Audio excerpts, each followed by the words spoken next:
Good morning. We're live on Up to the Minute. I'm Todd Duplantis, and it's good to have you with us. It's a Tuesday. We've got a great show lined up for you. If you haven't been outside yet, a bit steamy out there, but it's still a beautiful morning, so make sure you get out and check it out when you can. Dr. Tony Rayo has already been out and about all morning long. She's now joining us live from the HCCTV studios. Good morning, Tony. Well, your mic's not working, but it's a Tuesday, so kind of like a Monday, but a Tuesday. Yeah, for me, it's kind of, anyways. It's kind of like a spa out there. You know, you don't have to go pay money for a spa. You no, just you walk don't. outside and you got the humidity right there. Everything. Just step outside and it's pretty steamy. Hey, we want to thank all of you watching us on Facebook Live and YouTube. We're here most mornings when HCC is in session at 10 a.m. live. Won't be here Thursday because we got a big day. We'll talk about that later on. But you can always catch us in social media and they can watch us on HCCTV, Tony.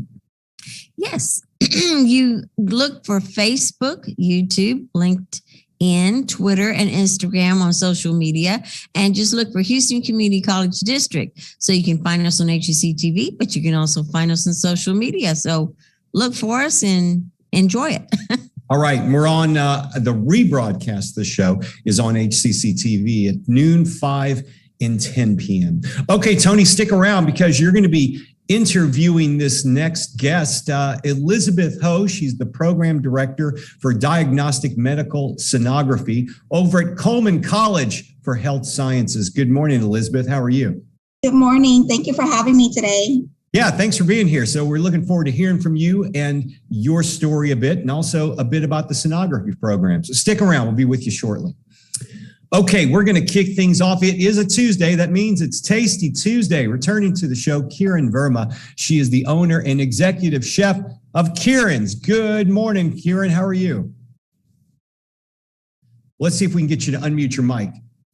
You unmute your mic there? Your mic is still muted. There we go. Let's see. She's unmuting her mic as we speak. There we go. Good morning, Kiran. How are you? Good morning. Thank you for having me on the show. We were very happy to have you with us. Of course, you've got a long-time institution located in the Upper Kirby District. Kiran's, make sure you stop on by there. But we want to talk about the fact that you were on Top Chef Houston as one of the judges. How did that come about? Oh my gosh, it was exciting. It was very exciting.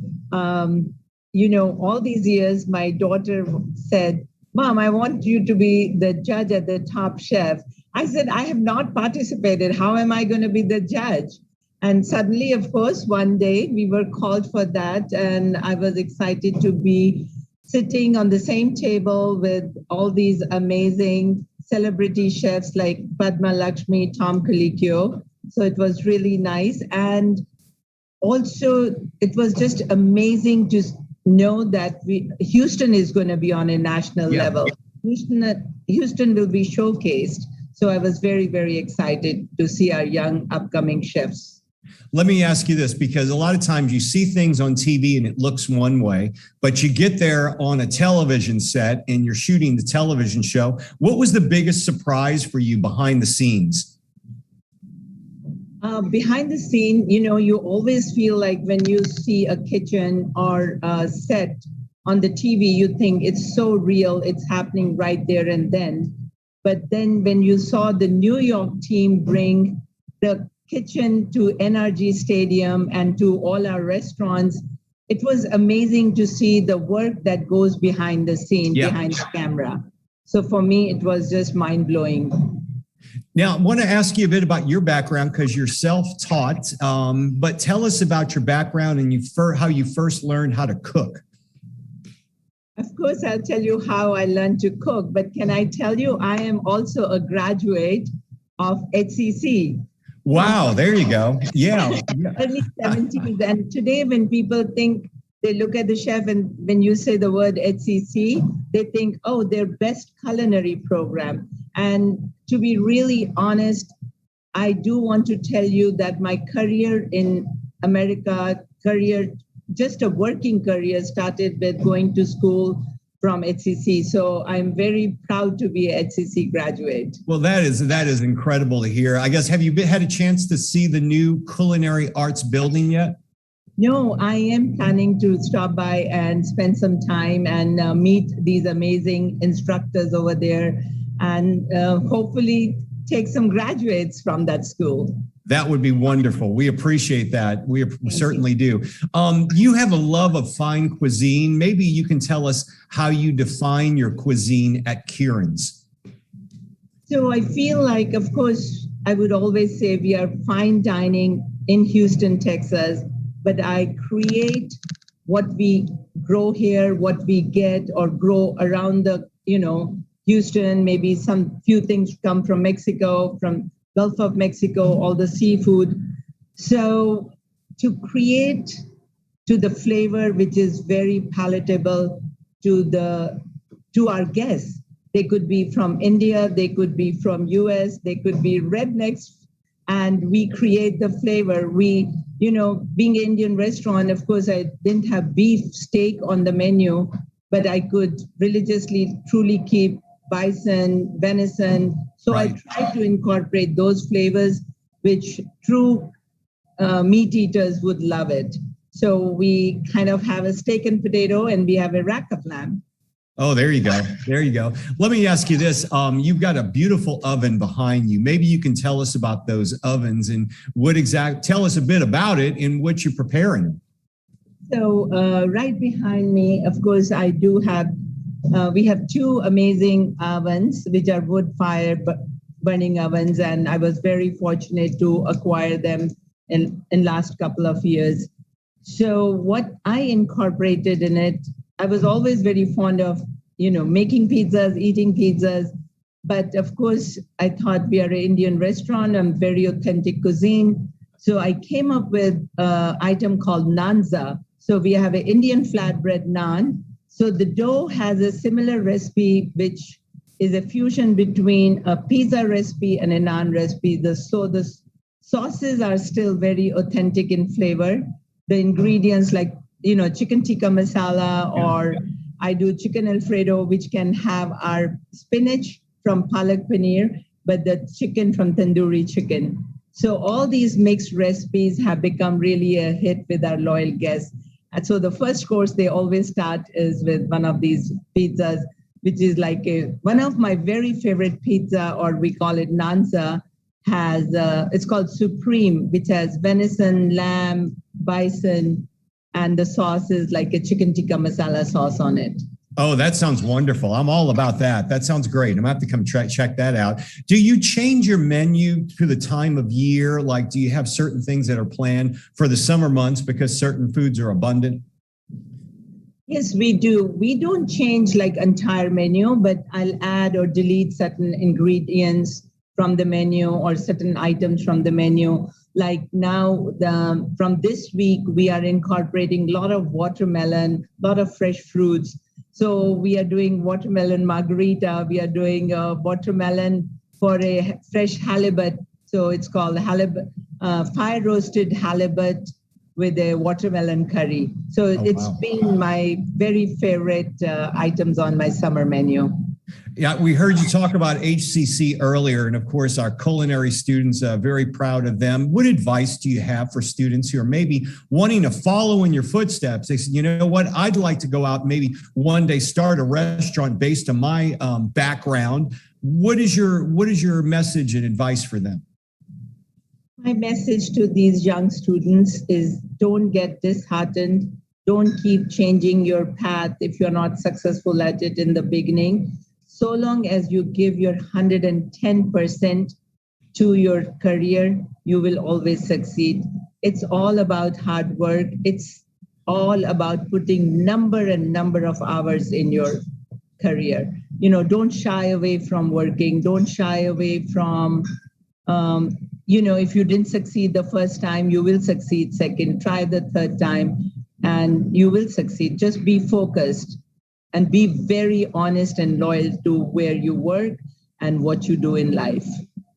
Kiran, I also want to ask you, it's Asian American Pacific Islander Month this month of May. Maybe you can tell us what this month means to you. I just am so proud to call myself Asian, to call myself American now because of being a US citizen. But where we started our journey 50 years back in Houston, where, let me tell you, Indian food was nowhere close to being a mainstream. And now for national TV to bring our cuisine to that level, when I saw, not just Chinese food or Malaysian food or, Japanese food on the mainstream. It was Indian, Pakistani, all different kind of cuisines on that level, and loved and respected. And my peer chefs even bringing some of our Indian spices or Indian items to their mainstream menu. I feel very, very excited. I see excited when Daniel Boulud has vegetarian cookbook with Indian recipes in it. You just feel very, very proud to be featured in that. Kiran Verma, she's the owner and executive chef at Kiran's in the Upper Kirby area. Make sure you check them out. I'm going to check out your Supreme Nanza. That sounds wonderful. Thank you. Thank you Thank you for being here. Thanks for being on the show. Have a great day, and we'll talk to you soon. If you're interested in Kiran's, we're going to put some information, their social media addresses, and also their website in our social media posts. Thanks, Kiran. Thank you. All right, we are going to check out now Dr. Tony, and you've got a special guest who is also going to be talking about a bit about Asian American Pacific Islander Month, but also one of the programs out at Coleman, Tony. Yes, we have Elizabeth Ho. She's the program director of the Diagnostic Medical Sonography at HCC Coleman College for the Health Sciences. Welcome to the show, Elizabeth. Thank you so much for having me. Good morning. Good morning. Well, let's learn a little bit about what sonography is. What exactly, when I think of sonography, I'm also thinking of ultrasound, but is there a difference between the two? What is it? It's the same thing, but not a lot of people know about sonography. They all know it's an ultrasound scan. And so in ultrasound, we actually use high frequency sound wave to penetrate through the patient's body. And with the return waves, the ultrasound system can translate that into a picture image that sonographers, which are ultrasound technicians, basically, we look at the images and we report anything that is abnormal, which is not normal, to the physicians, and the physician will use those information to help diagnose the patients. And so a lot of times, people just know about ultrasound, but they don't really know the technical term of it as sonography, the fancier term. Okay, so the sonographer is the person who uses ultrasound to help the doctor in diagnostics and that type of thing. Yes. So we're part of an imaging department. So there's other imaging departments such as X-ray, CT, MRI, nuclear medicine. Ultrasound is also another imaging area.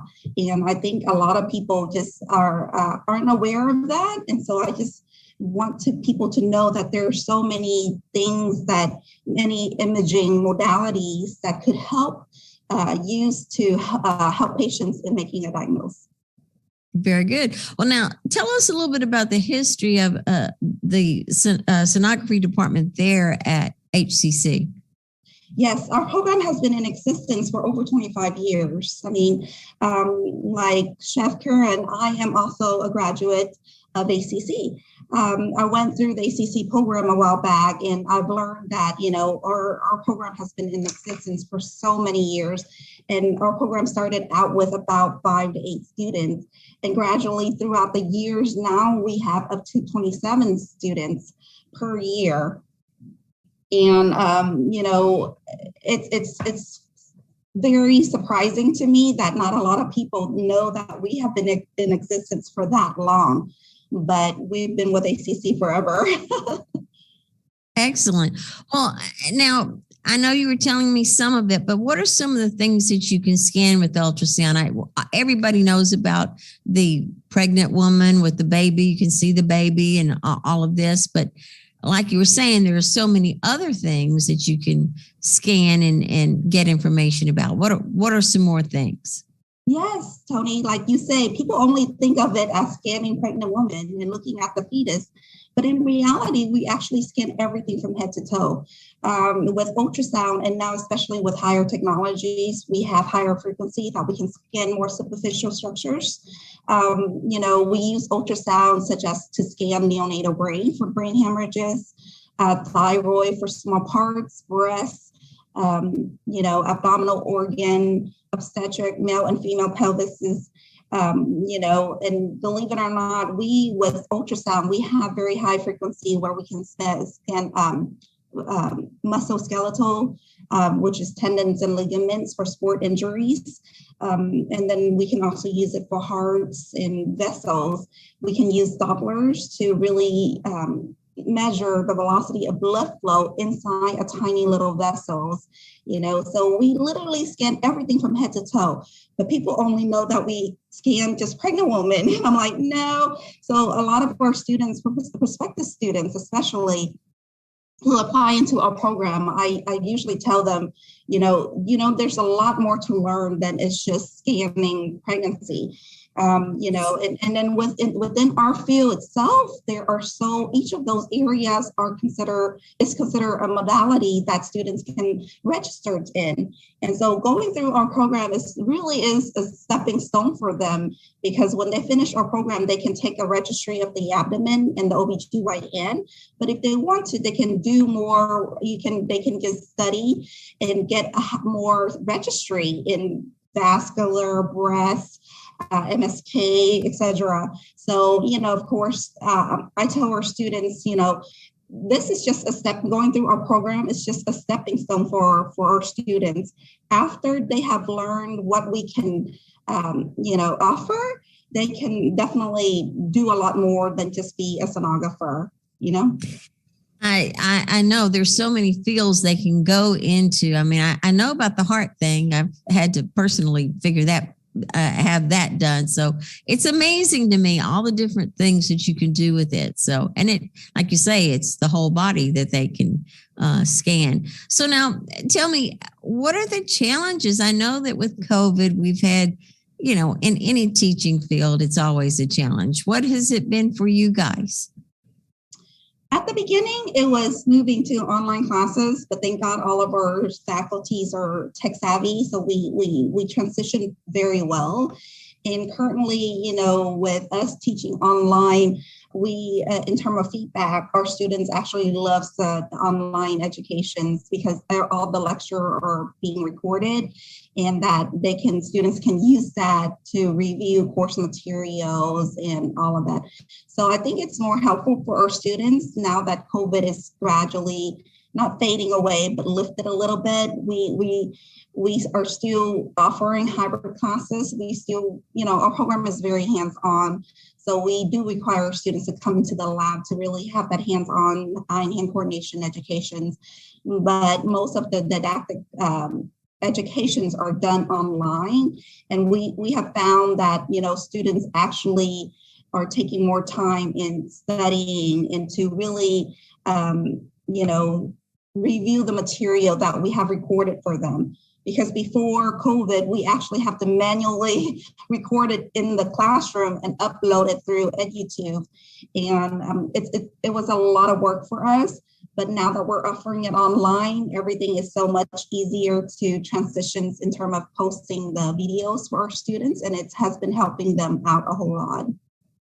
Now, something that graduate students all want to know is, what are my employment opportunities? So what do you tell your students for that?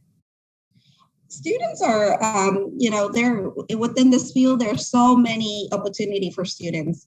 The first is, of course, they know they can work in any healthcare settings, which includes hospital, clinical settings, anywhere that has an ultrasound machine. I always tell students to apply in the hospital base, because that's where they get the most experience and knowledge, especially when they first graduated from the program.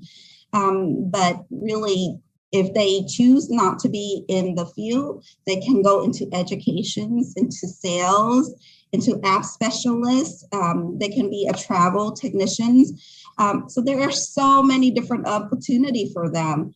And I continuously state that this is just a stepping stone. Going through the program is just a stepping stone.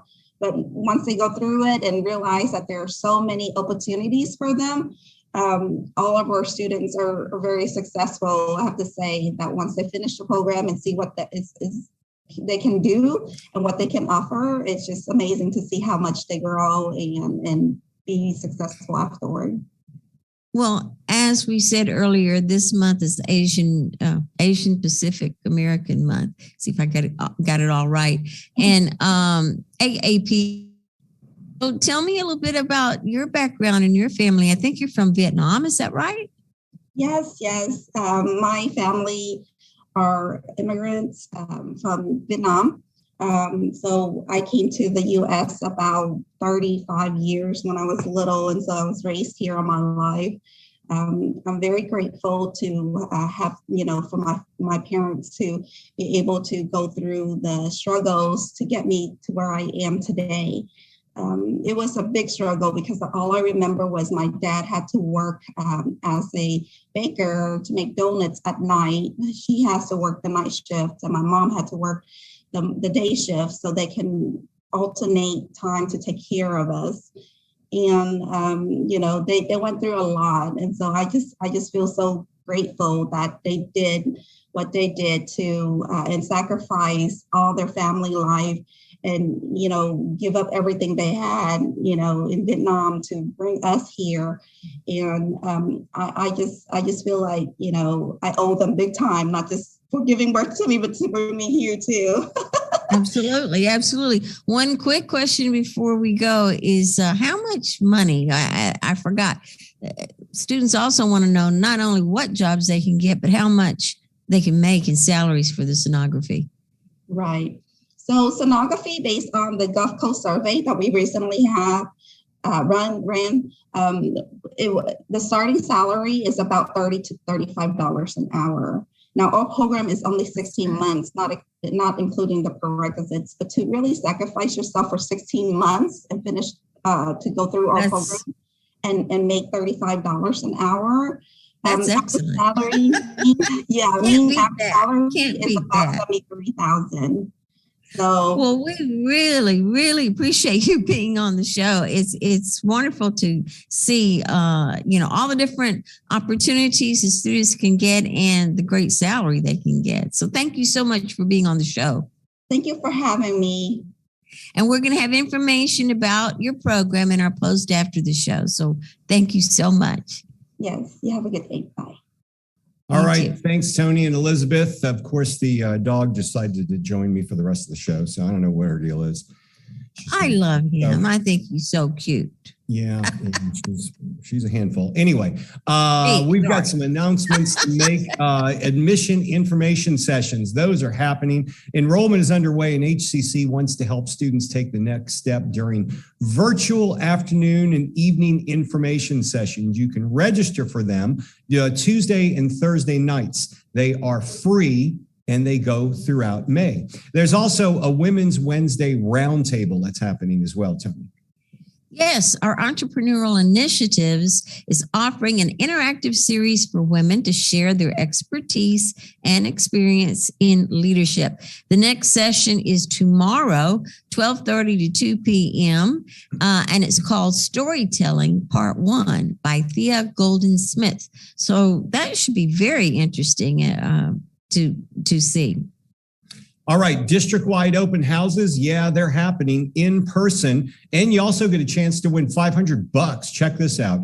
HCC is hosting a district-wide open house this Saturday, literally across the district. It's going to give students personalized support in courses, enrollment, financial aid, support services, and more.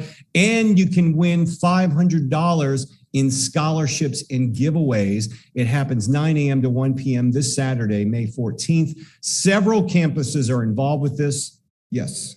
Are you into that? Okay. Several campuses are involved with this. And for more information, just check out our homepage, hccs.edu, and click on the banner where you can take you to the information on the open houses this coming Saturday.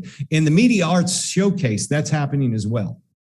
Yes, it's the end of semester YouTube compilation screening, which includes student projects from filmmaking, audio recording, music business, and the MVP arts. You can find it now on the MVP Arts YouTube channel, and we'll have information how to get to that. But it's really neat to be able to see all the wonderful work that the students have done.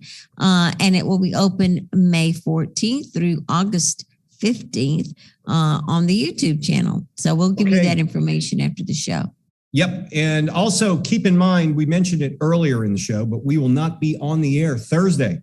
No up to the minute Thursday. In fact, we've got graduation going on. Our commencement ceremonies are happening out at NRG Arena this year, and they'll be happening literally all day, 3 ceremonies, Thursday, May the 12th. So you can watch them online, right? Okay. You'll watch them online, and then you can we won't be on that day, but we'll be on Friday. So keep that in mind. If you are going to sign up for summer classes, now is your time to do so. But you can also sign up for the fall, Tony. There are 5 ways to learn. 2 of them are online.